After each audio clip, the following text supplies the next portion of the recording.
অনেক পুরুষ জানেই না নারী কথা বলতে চায় শুধুমাত্র মানসিক চাপ কমানোর জন্য। পুরুষ মনে করে নারী বেশি কথা বলে, অনেকে আবার এতে বিরক্তও হয় এবং জীবন সঙ্গিনীর কথা মন দিয়ে শোনে না।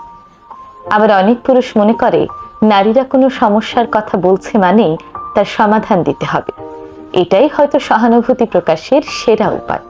কিন্তু না, নারী সমস্যার কথা বলছে মানেই তার সমাধান দিতে হবে এমন নয়। নারী অনেক সময় সমস্যার কথা বলে শুধুমাত্র অনুভূতিগুলো ভাগাভাগি করে নেয়ার জন্য, সমাধানের জন্য নয়। সমাধান দিতে গেলে বরং হিতে বিপরীত হয়।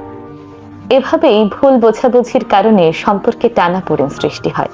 পুরুষ মনে করে নারী অযথাই অভিযোগ করছে, আর নারী মনে করে পুরুষ তার অনুভূতিকে কোনো গুরুত্বই দিচ্ছে না।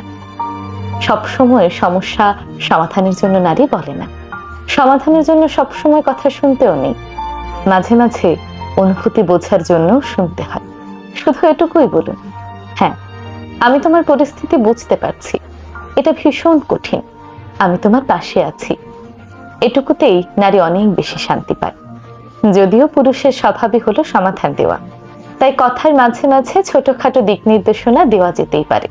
যেমন, শুধুমাত্র তোমার সাথেই শেয়ার করলাম, তাই আপনার জীবন সঙ্গিনীর কথাগুলো মন দিয়ে শুনুন।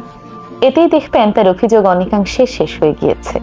একজন শুনতে শিখলে আরেকজন বুঝতে শিখলে ভুল বোঝাবুঝিগুলো এমনিতেই কেটে যায়। কারণ সম্পর্ক টিকে থাকে বোঝাপড়ার উপর, বিতর্কের উপর নয়। প্রতিটি মানুষেরই শোনার মতো একজন মানুষ থাকুক।